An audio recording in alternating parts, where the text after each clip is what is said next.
Alright, continuing on. Micrometers use very accurate screw threads to measure.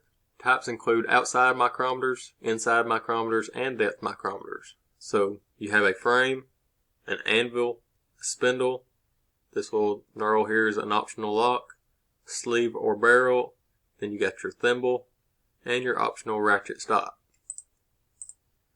Measuring with a micrometer with a range of 3 to 4 inch, gently pivot the micrometer while turning the thimble so that the anvil and spindle become parallel to the flat surface. A micrometer with an interchangeable anvils that can measure from 6 inches to 12 inches with one frame size. A multi-anvil micrometer with a flat and rod anvils. So you can actually swap out here to different anvils. There's a disc micrometer, a blade micrometer, a conical micrometer, a V-anvil micrometer, and then there's how you read different ones. So A would be 0 point, and then 0.0. Each one of these lines are 25 thousandths. So you can see one line, so it's 25 plus the 15, so 0.40 would be your answer, or 0.040. Since we can't tell if this is a 0 to 1, 1 to 2, or whatever, then we're just going to do the point whatever. So this one would be 0.040. B would be point. It looks like it's after the 1, so 0.1. There's no lines before it, so you don't add anything to it. So 0.105, because it's only 5, it's not 25 or whatsoever. C, 0.2. Looks like you've got 2 lines here, so that's 50, plus whatever it lines up here, which is the 10, so 0.260. D would be you can see the 3, but it's not quite to the 4 yet. So 0.3, there's 3 lines, so 75 plus 22, and that would be 97. So 0.397, and so far and so forth. Micrometers, so this will show you, this will actually go to the tenths of a thousandths. So again, point, you're after the 2, so 0.200, 0.075, because you got 3 lines here. It lines up with the 10, so there's 10. And then if you look, this 2, you slide all the way over here and it lines up right here. So that would, you add the 0.0002 to it. So if you add all of these together, the reading is 0.2852. And the same for other 2. Then there's some more of them. Alright, micrometers. How to read my metric micrometer with the vernier scale to 0.002 millimeters. The reading is first taken just like with a plain micrometer, then the vernier reading is added. So, you see it's got 5, 6, 7, so there's the 7. The 0.5 comes right here, so each one of these is 0.5, so 7.5. The 30 lines up. Well, it don't line up, but it's before the 31, so you would put the 30. And then the 0.008, because the 8 lines up. So 7.808 millimeters. A tubular style inside micrometer on A. B is a rod type inside micrometer. Taking a measurement using an inside micrometer. Internal micrometer calipers. So you can see on that. A depth micrometer with rods of different size ranges. And on this you'd still read this the same. But on one of these, it's read 0 to 1, 1 to 2, 2 to 3, and so forth. So if it's a 1 to 2, then you know unless it's all the way out at the end, it's going to be, if it's a 1 to 2, it's going to be 1 point whatever comes up here. Some sample readings from an inch-based micrometer. So it's the same thing as an outside micrometer, except it's virtually backwards. So instead of what you've been able to see, it's the first thing that you can't see. So on this one, you can see the 2, so it would be 0.1. You can't see any of these marks, so you know that they're 75, and then it lines up with the 21. So 0.175 plus 21 equals 0.196. On B, you can see the 3, so you know it's 0.2. It's after this second mark, so there's 50. It lines up with the 5, so it would be 0.255. And so far and so forth. Dial and digital measuring tools. Readouts are easier to read. Calipers, height, depth, and bore gauges. Dial tools, larger graduations from the main scale, smaller graduations read from the dial. Digital tools can easily switch between inch and metric by pressing a button. Can be battery or solar powered. Uses of dial and digital calipers. There's an outside measurement, an inside measurement, a step measurement, and a depth measurement. So there's 4 different ways to use a caliper. Of course, you can see that it's in between and then that's going to actually be in between that. On the back side, it's got a flat bar here, so you can measure this flat to this flat, and the depth. Alright, so measuring, or with a dial caliper,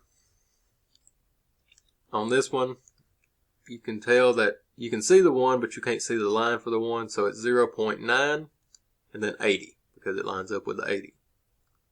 B, you can see that actually see the line this time, so it'd be 1.0 because you can't see the 1 line yet, and then it lines up with the 5, so 1.05 or 0.05. And that's kind of confusing, but you'll get the hang of it later. Alright, C, you got 1 inch, so 1.440.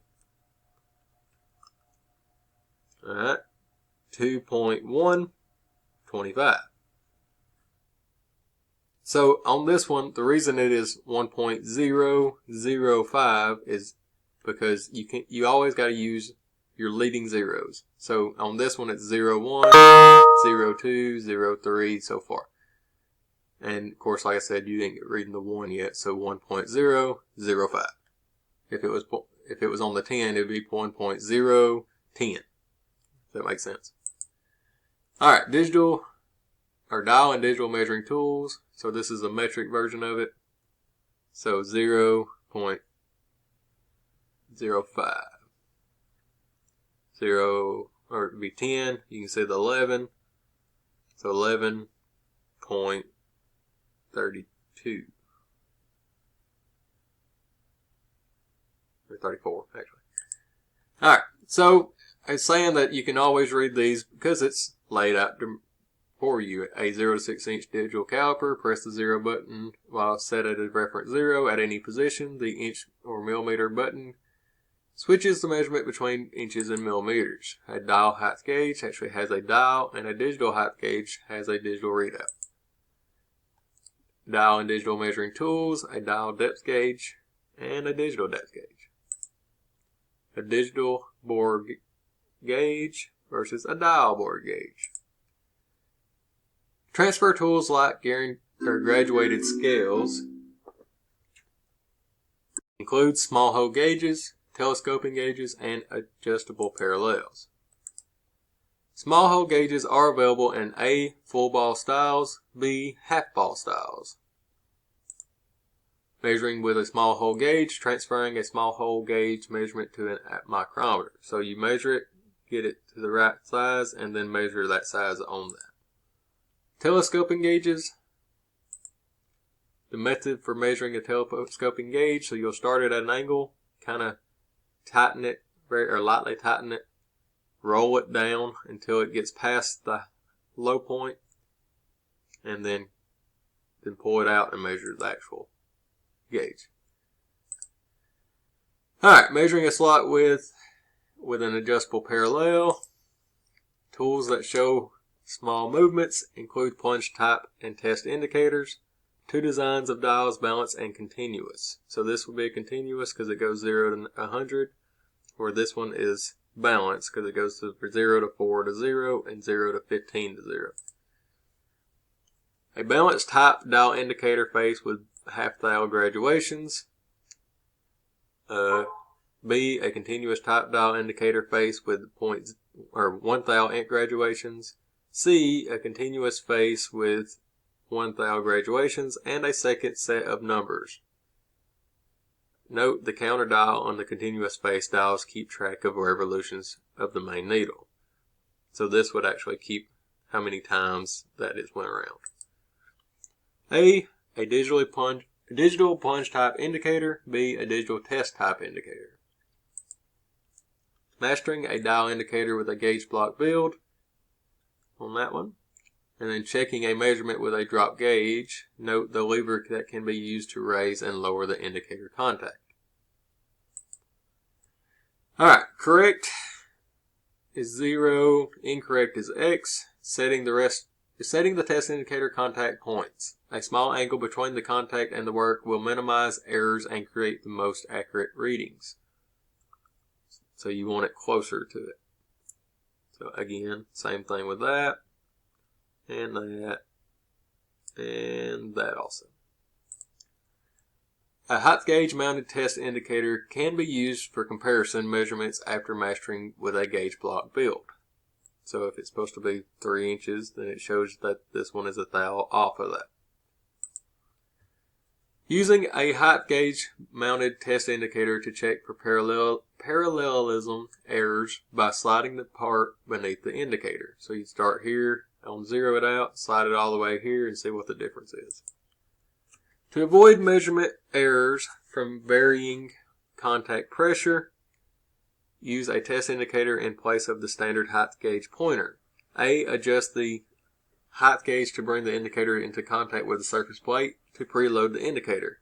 Then 0 the indicator and the height gauge.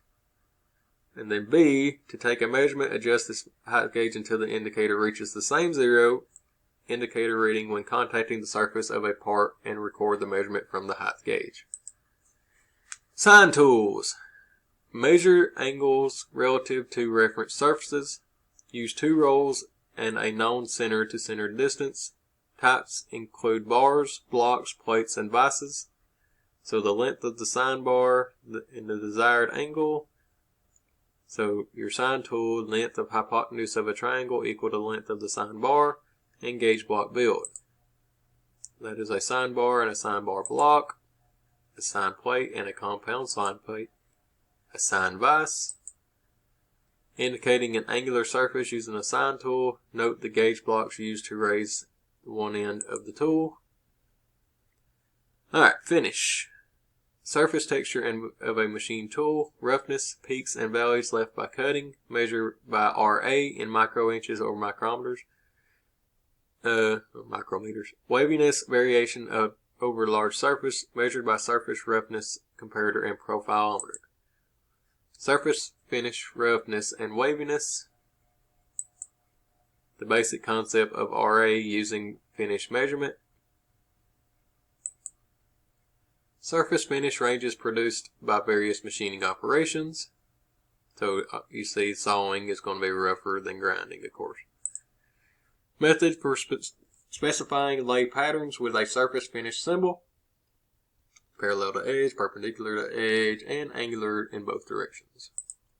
And there was more down there, but surface finish measurement, maximum allowed RA is 32. That's the maximum waviness and maximum waviness spacing, roughness of sample length, lay pattern, and so forth. A surface finish comparator gives examples of machine surface at different levels of roughness. And a portable profilometer measuring the surface finish of a whole machine component. And we'll get into this in just a minute.